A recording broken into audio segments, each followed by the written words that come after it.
안녕하세요. 통독가이드 바나바입니다.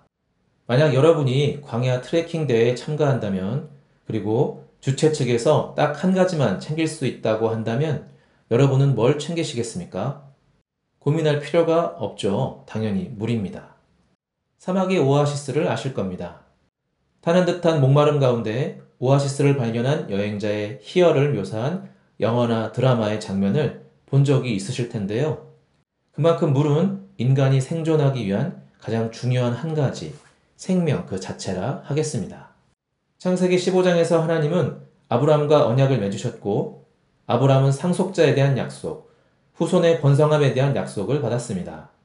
아브라함은 약속이 성취될 것을 믿었고 기다렸습니다. 하지만 아브라함과 달리 사례는 마냥 기다릴 수 없었습니다. 절망스럽게도 불임이었기 때문입니다. 그래서 그녀는 자기 대신 여종 하갈에게로 들어가서 아이를 만들라고 제안했고, 아브라함은 순순히 응했습니다. 이집트 출신 하갈은 임신을 했습니다.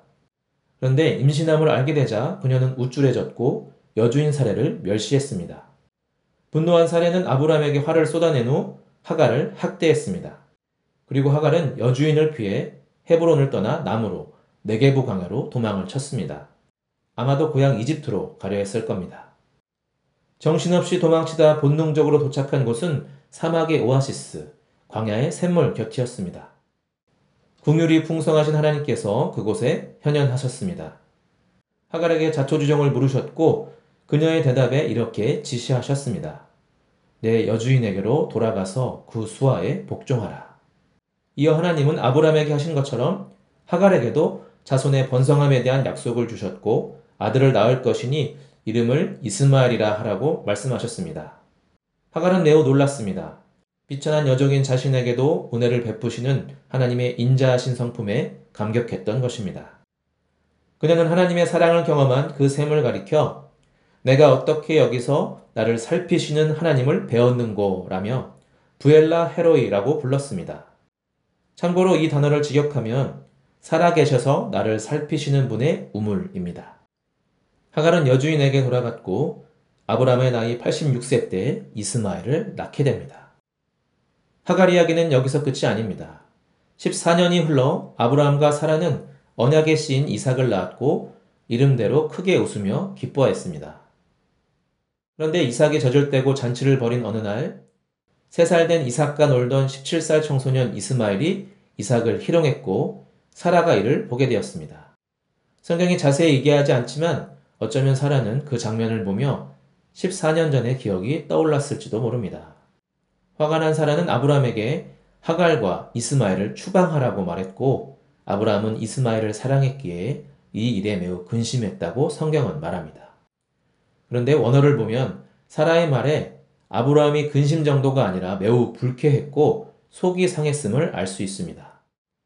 하지만 하나님은 사라의 편을 들어주셨고 결국 하갈과 이스마엘은 광야로 쫓겨나게 됩니다.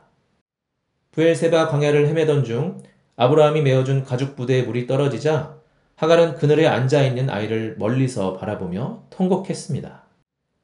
하나님은 14년 전에 그러셨듯이 광야에서 방황하는 하갈을 다시 살피셨습니다. 그녀의 눈을 밝히셨고 그녀는 샘물을 보게 되었으며 가죽 부대에 물을 채워 아들과 나눠 마시고는 다시 생존을 이어가게 되었습니다.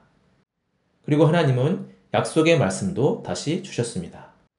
이처럼 하나님은 광야에서 방황하는 모자와 함께 계셨다고 성경은 말합니다. 오늘의 통독 포커스입니다. 하갈은 2번이나 광야 한복판, 절망의 한복판에서 생수를 마시고 살아났습니다. 하나님은 2번이나 하갈을 살피시고 생명수를 공급하셨습니다. 성도의 생존을 위한 최우선 순위는 뭘까요? 하나님의 살피심이라고 저는 확신합니다. 성경에 나오는 살피다의 원어는 라인데요. 눈으로 본다는 뜻입니다. 그런데 하나님이 우리를 보신다고 할 때 이 개념은 단순히 눈으로 본다는 의미가 아닙니다. 세심하게 살피시고 미리 공급하시고 주의 깊게 감찰하신다는 의미입니다. 하갈은 샘 곁에서 하나님의 살피심을 보았고 아브라함은 모리아산에서 이삭을 죽이려 할 때 뿔이 수풀에 걸린 수량을 준비하신 하나님을 보았습니다. 다윗은 시므이가 돌을 던지며 저주를 퍼부었을 때 자신의 원통함을 감찰하시는 하나님을 보았습니다. 오늘도 살아계신 하나님은 생존의 현장에서 몸부림치는 성도의 일거수일투족을 살피시는 분이십니다. 다윗은 이렇게 고백했습니다. 여호와여, 주께서 나를 살펴보셨으므로 나를 아시나이다. 주께서 내가 앉고 일어섬을 아시고 멀리서도 나의 생각을 밝히 아시오며 나의 가는 길과 내가 눕는 것을 살펴보셨으므로 나의 모든 행위를 익히 아시오니. 시편 139편 1절에서 3절 말씀입니다. 오늘 하루 다윗의 이 고백이 여러분의 고백이 되시기를 소망합니다. 내게부 통독하기 파트 3 부엘라 헤로에는 여기까지입니다. 여러분의 구독과 좋아요는 큰 힘이 됩니다. 다음 시간에 부엘세바 이야기로 찾아오겠습니다. 시청해주셔서 감사합니다.